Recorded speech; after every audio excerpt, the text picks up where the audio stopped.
Masuk berita pertama, pelaku maling HP diaman ke warga sama korbannya sesudah menumbur mobil pas nak ngelari ke diri. Ini pelaku sudah diserahkan ke pihak kepolisian Polda Sumsel guna dimintai keterangan lebih lanjut.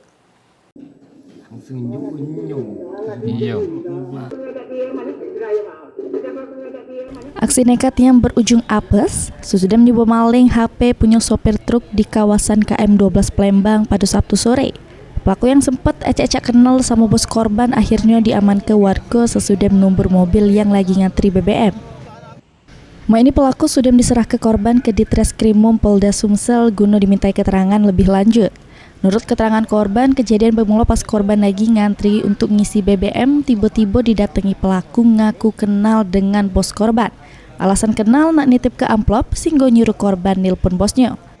Pas ditelepon pelaku acak-acak ngobrol yang ternyata telepon tersebut dibisuke oleh pelaku. Sesudah itu sambil ditelepon itulah pelaku minta duit 500.000.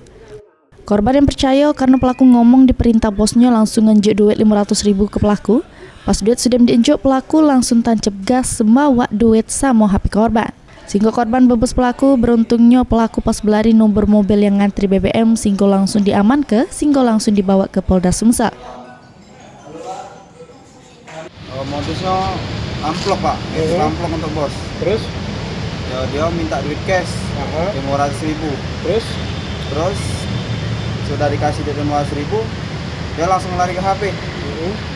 Sedang lari ke HP aku kejar, dia nomor mobil. Nomor mobil lagi antri minyak. Informasi banyak sopir lain yang jadi korbannya? Banyak.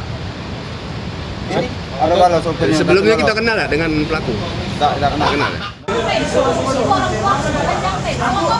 Juru peliputan pas pelaku nak dibawa, keluarga pelaku mencoba menghalang-halangi awak media yang lagi bertugas ngelaku ke peliputan. Heru Wahyudi, PAL TV.